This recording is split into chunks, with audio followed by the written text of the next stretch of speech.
Very nice morning, all my student friends. I welcome again in my channel, that is More English, which I have just prepared for the sake of the students. Inch Cape Rock is the poem I am discussing to you. In earlier video, I have given you the icebreakers, the activities in the icebreakers, and so on and so forth. Today I am going to read the poem, I am going to explain it, and just making two videos on this poem. So there are 17 different stanzas of 4 lines. So stanza of 4 lines is called quatrains. It means quatrains in English. The poem is rhymed. It is well-known poem by Robert Southey, British poet of the time of at the time of William Wordsworth and Mr. Coleridge. आपण जर कवितेकडे जायला लागलो detail तर as already I have told you in my earlier video that this poem is a ballad, and in the ballad you know well that a story has been depicted. The story has been described in a well poetic manner, and this is the poet who is the master of the ballads in English. की आपण जर बघितलं तर ballad म्हणजे पोवाडा, ज्याच्यामध्ये आपल्याकडे नाही का छत्रपती शिवाजी महाराजांचा पोवाडा, म्हणजे त्याच्यामध्ये ती जेव्हा केला जातो त्यामध्ये सगळी स्टोरी, एखादा प्रसंग घेऊन ती स्टोरी तयार केली जाते आणि ती स्टोरी काव्याच्या माध्यमातून प्रेझेंट केली जाते. साधारण इंग्लिशमध्ये हाच प्रकार आपल्याला बघायला मिळतो. इथं जी स्टोरी दिलेली आहे which is very important one, खूप महत्त्वाच्या गोष्टी आपल्याला लक्षात ठेवायच्या आहेत, त्या मी तुम्हाला सांगणार आहे. पण त्याच्या आधी माझं चॅनल तुम्ही सबस्क्राईब करा. माझे सबस्क्रायबर्स सगळे स्टुडंट्स आहेत जे माझ्यापासून खूप दूर आहेत, त्यांच्यापर्यंत हे व्हिडिओज गेले पाहिजेत, यासाठीचा माझा हा प्रयत्न आहे आणि तुम्ही सगळे लोक त्या प्रयत्नाला साथ देत आहे. Thank you very much.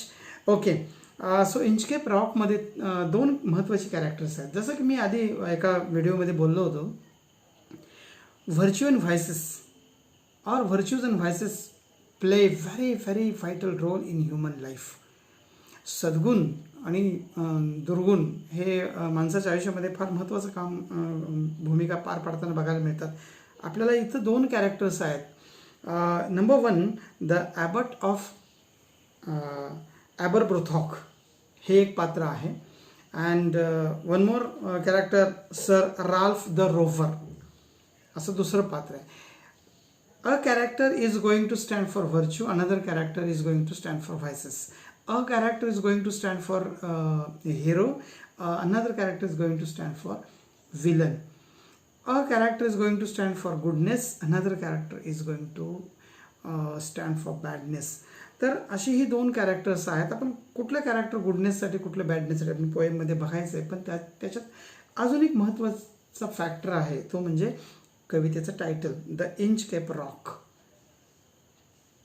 Inch Cape Rock हा महत्त्वाची भूमिका पार पडताना बघायला मिळतो. एक आणि तिथं असलेली बेल, ओके, जी घंटा असते, तर ती आपण बघायची आहे. ओके, तर ते आपण मी पोएमकडे जाणार आहे. The poem is as already I have told you that well rhymed poem. I read the first quatrain of 4 lines now. The Inchcape Rock. No one more thing, कवितेला जी बॅकग्राऊंड आहे ते साधारण 14व्या शतकातली आहे, आणि जर प्लेस आपण बघितलं तर स्कॉटलंडच्या समुद्रात हा इंच केप रॉक एक मोठाच्या मोठा खडक समुद्रात मध्ये आहे. In between there is a rock, आणि त्या खडकाला भरती ओहोटीच्या वेळेला येणारे जे खलाशी असतात ते खलाशी त्यांच्या शिप्स, त्यांच्या बोटी किंवा होडी किंवा आणि जे काही प्रवास त्यांच्या जलमार्गाची साधनं आहेत ते घेऊन जात असताना त्या दगडाला, त्या खडकाला धडकून त्यांचा अंत होऊ नये म्हणून जो प्रयत्न ॲबट ऑफ ॲबरब्रोथॉक यांनी केलेला होता तो फार महत्त्वाचा होता. आणि हा प्रयत्न कोणीतरी मोडून पाडतं आणि त्याचे परिणाम काय होतात ते आपल्याला बघायचे आहेत पोएममध्ये. म्हणजे जर आपण चांगलं पेरलं तर चांगलं उगवणार, जर आपण चांगले संस्कार केले तर चांगले रिझल्ट आपल्याला मिळणार, जर आपण विचार चांगला केला तर चांगले आपल्याला त्याचे रिझल्ट्स मिळणार. चांगला अभ्यास केला तर चांगले मार्क्स मिळणार. इन द सेम मॅनर इथं पोएममध्ये ह्या दोन कॅरेक्टर्समधली जी स्टोरी आहे ते आपण बघायची. I read the first stanza. Now look into the textbook, page number 104. The Inchcape Rock. No stir in the air, no stir in the sea. The ship was as still as she could be. Her sails from heaven received no motion. Her keel was steady in the ocean. So the poet is going to just begin the poem with the Inchcape Rock, with the poem Inchcape Rock, with the sailing the ships on a calm and quiet water where there is no wind at all. म्हणजे कुठल्याही प्रकारचा वारा नाही, वाऱ्याची ढवळाढवळ नाही, समुद्रामध्ये नाही, आकाशात नाही, हवेत नाही आहे, कुठेच नाही आहे. ज्या शिप्स चालल्या आहेत अतिशय संत गतीनं पुढे चाललेल्या, संत असलेल्या, स्टेडी असलेल्या बघायला मिळतात. Her sails from heaven received no motion. कुठल्याही प्रकारची गती त्या शिप्सना नाही आहे. आणि सगळी म्हणजे जे काय किल जे आहेत म्हणजे वल्ले मारणारे असतात ना, तर ते सगळे समुद्रामध्ये शांत असलेले बघायला मिळतात. So it's very calm atmosphere at the morning. Without either sign or sound of their shock the waves flowed over the Inchcape Rock. So little they rose, so little they fell. They did not move the Inchcape Bell. म्हणजे कुठल्याही प्रकारचा धक्का म्हणजे वारा वाहत नसल्यामुळं कुठल्या प्रकारच्या लाटा तयार होत नाहीत आणि त्याचा परिणाम त्या खडकावरती होत नाही. इंचकेप रॉकामध्ये साधारण तो समुद्रकिनाऱ्यापासून 18 किलोमीटर आतमध्ये आहे. आणि अशा प्रकारचे खडक हे अत्यंत धोकादायक असतात, अतिशय धोकादायक. म्हणजे ते आपल्याला काय वेळेला जे बोटी चालवणारे असतात ना, सेलर्स असतात, खलाशी, त्यांच्या ते लक्षात येत नाही. तर आता वातावरण अतिशय शांत आहे, कुठल्याही प्रकारच्या जे वारा वाहत नसल्यामुळं लाटा नाही आहेत, त्यामुळं इंचकेप रॉकसुद्धा शांत. सो लिटल दे रोज, सो लिटल दे फेल. म्हणजे रोज अशा प्रकारच्या भरती ओहोटीच्या वेळेला त्या लाटा येतात, त्याच्यावर धडकतात. They did not move the Inchcape Rock bell. पण इंचकेप बेल जी आहे त्या रॉकवरती लावलेली जी बेल आहे, जी घंटा आहे, तर त्याच्यावर काय ह्या वारा नसल्यामुळं, लाटा नसल्यामुळं परिणाम होत नाही. जर वारा असेल, लाटा येत असेल तर त्या बेलवरती तो परिणाम होत असतो. The abbot of Aberbrothok had placed that bell on the Inchcape Rock. On a buoy in the storm it floated and swung, and over the waves its warning rung. Abbot याचा अर्थ थोडक्यात मी तुम्हाला सांगेन की हेड ऑफ द ॲबे ऑफ मॉंक्स ज्याला आपण भिक्षू जिथं राहतात असं ठिकाण, किंवा नन्स राहतात ख्रिश्चन कम्युनिटीमध्ये, नन्स ज्या ठिकाणी राहतात अशा प्रकारचं ते ठिकाण. त्या आपल्यात अगदी मराठीमध्ये सांगायचं तर मठाधीश ज्याला म्हणतो, म्हणजे एखाद्या मठाचा प्रमुख जो असतो, तसं ख्रिश्चन कम्युनिटीमध्ये भिक्षुक किंवा नन्स ज्या ठिकाणी राहतात त्या ठिकाणाचा जो प्रमुख असतो त्याला ॲबॉट असं म्हटलं जातं. तर तो जो आहे सो ॲबॉट ऑफ ॲबरब्रोथॉक यांनी ती जी बेल आहे ती बेल त्या इंचकेप रॉकवरती लावलेली असते. ऑन अ बोई in the storm in floated and swung and over the waves it's warning रंग. म्हणजे बोई मीन्स फ्लोटिंग ऑब्जेक्ट, असं की तरंगता जो म्हणतो आपण, तर तो असा एक फॉर एक्झाम्पल एक उभी अशी उभा असा एक लाकडाचा पीस आणि त्याला आडवा एक असा जोडून त्याच्यावरती ती बेल सोडलेली असते. लाट ज्यावेळी त्या रॉकवरती आपटते वेगाने, प्रेशरनी, त्यावेळी ती बेल वाजते लाईकवाईज. तर अशा प्रकारची ती बेल त्यांनी तिथे लावून ठेवलेली होती. कशासाठी? तर येणाऱ्या खलाशांना पुढे धोका आहे हे सांगायचं आहे, ह्याच्यासाठी ती वॉर्निंग बेल होती. म्हणजे हा गुडनेस आहे, दिस इज गुडनेस. म्हणजे लोकांचा जीव वाचावा म्हणून प्रयत्न या माणसाकडून. Wien the rock was hide by the surges swell, the mariners had the warning bell, and then they knew the perilous rock and blessed the abbot of Aberbrothock. म्हणजे जेव्हा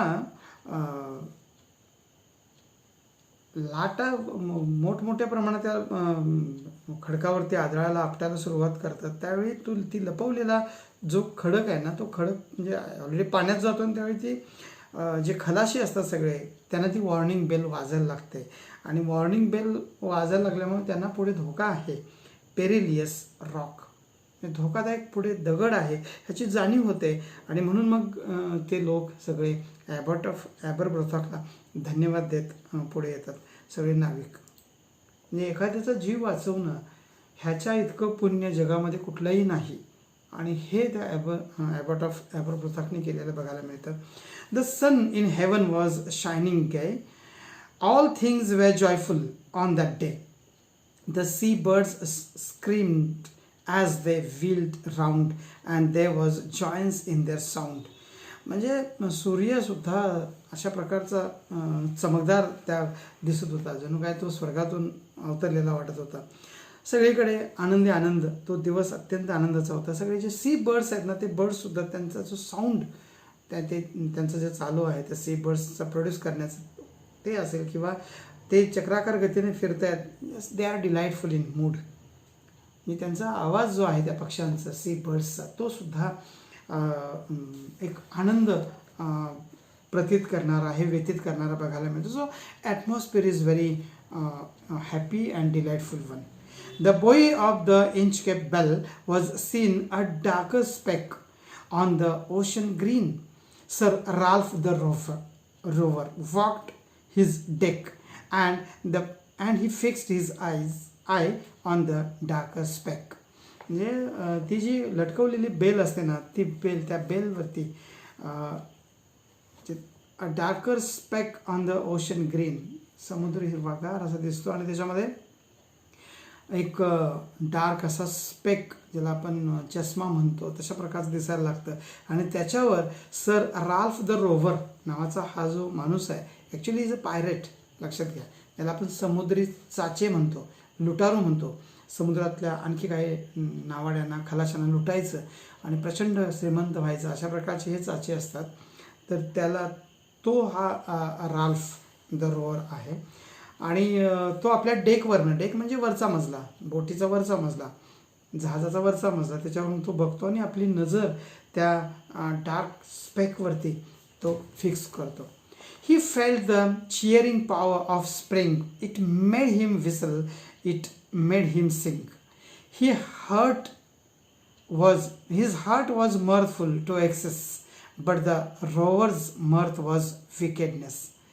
ही felt the cheering power of spring, म्हणजे त्यावेळी वसंत ऋतू चालू असतो आणि त्यामुळं तो आनंदात असतो. ही मेड इज व्हिसल, तो शिटी वाजवायला लागतो, तो गायला लागतो. His heart was mirthful of excess, म्हणजे तो प्रमाणापेक्षा जास्त आनंदी असतो, प्रसन्न असतो.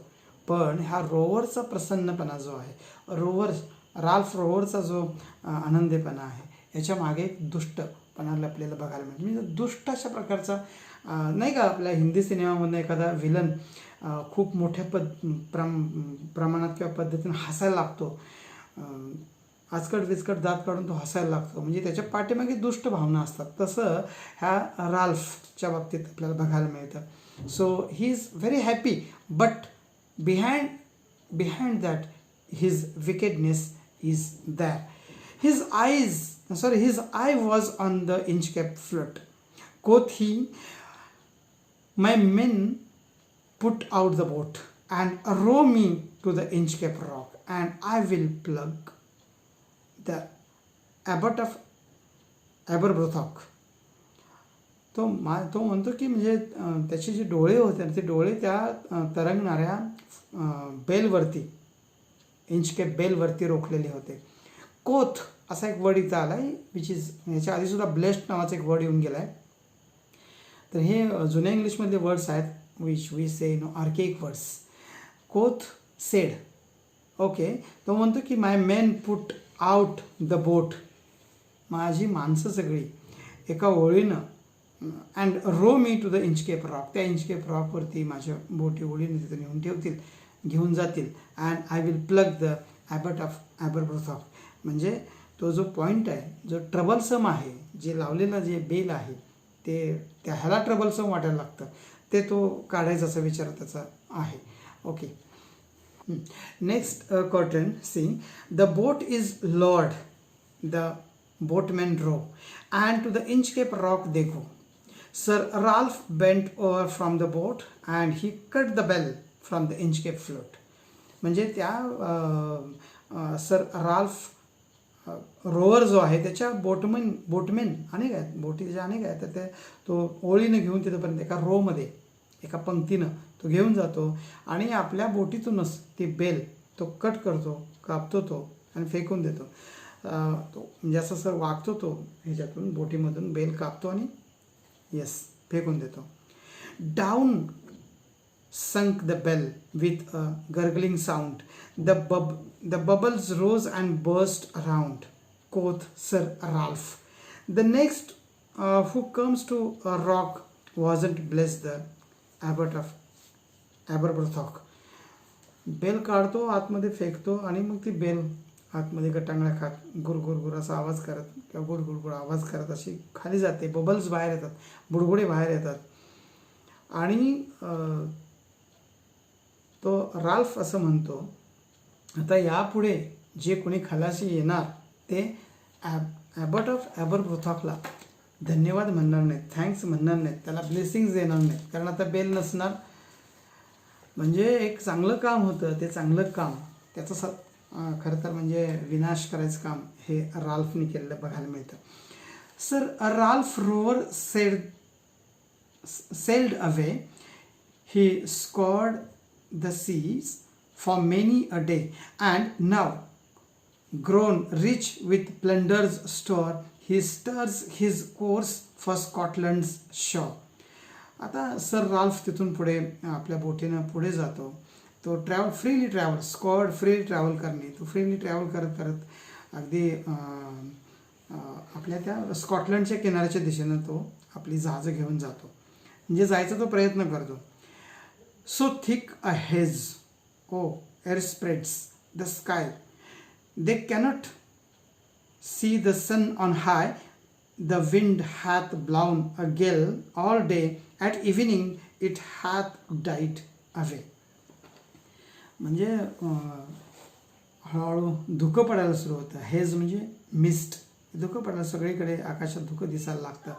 दे cannot see the sun on high, म्हणजे सूर्यप्रकाशसुद्धा दिसायला उंचावून सुद्धा दिसत नाही आहे. The wind hath blown a gale all day, म्हणजे आता दिवसभर जो वारा आहे तो वारासुद्धा वाहत नव्हता. आता yes, at evening hath died away.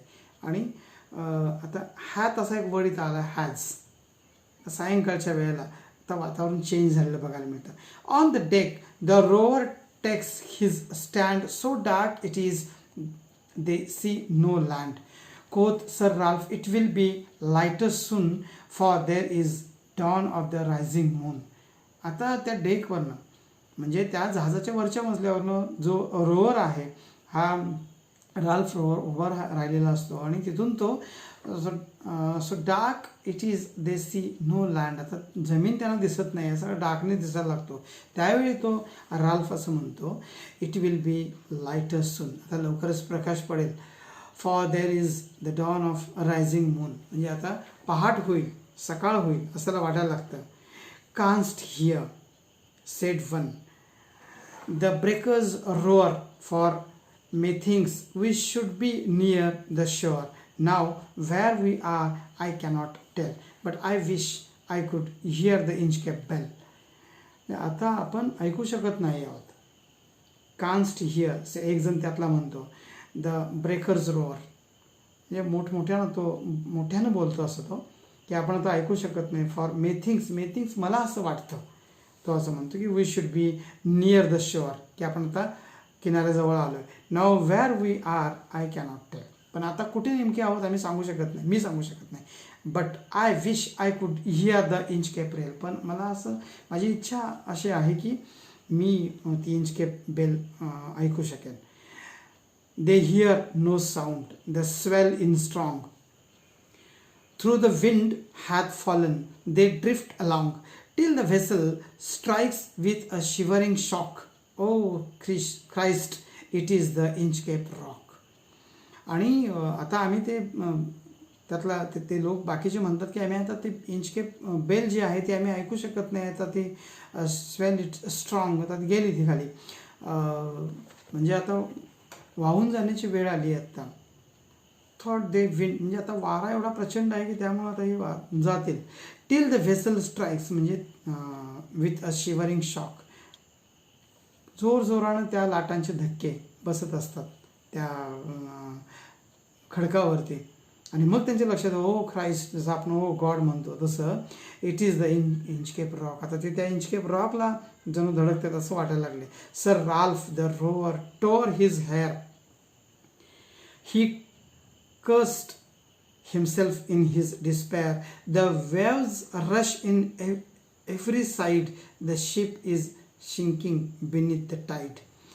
Sir Ralph आता अक्षरशः तो फाटलेल्या अवस्थेत असतो, म्हणजे तो आता त्याला शाप त्याला बसलेला असतो, शाप त्याला मिळालेला असतो, आणि ती जी जहाज आहे, बोट आहे, ती सगळी त्याची बोट त्या वाऱ्याच्या आहे ना लाटांमधनं बुडते, ती बुडून जाते ती, म्हणजे टाईडची वेळ असते, याला आपण भरती म्हणतो. भरतीच्या वेळेला ते त्या खडकावरती आपटते, आणि ती जर समजा तिथं बेल असती तर ह्यांना ऐकायला आली असती आणि यांचा जीव वाचला असता आणि ती बोट बुडते. But even in his dying fear one dreadful sound could the rover hear, a sound as if with the Inchcape bell the devil below was ringing his knell. पण त्याच्या मरणाच्या समयी, मृत्यूसमयी सुद्धा, म्हणजे एक भीतीदायक अशा प्रकारचा साऊंड त्या रोवरने ऐकला होता, आणि तो असा होता की आत्ता कमीत कमी जर सैतान जरी आला असता तर त्याने सुद्धा हा इंचकेप बेल असती तर इंचकेप बेलच्या समोर गुडघे टेकले असते, पण आता ती इंचकेप बेल नाही आहे. म्हणजे ह्या माणसाने काय केलं होतं, वाईट काम केलं होतं, त्याची फळं त्याला भोगायला मिळाली, असा ह्या कवितेचा आपल्याला जो संदेश आहे तो आपल्याला म्हणावा लागेल, तो कवी देतोय. What exactly is the message is this, that the poem is a didactic one with a clear message. What is the message? When we try to trouble others, trouble first comes to the doer. The story has a moral and is a useful even in these times too. Okay, so this is the end of the poem. If you like my videos, you just share to the others. Thank you very much.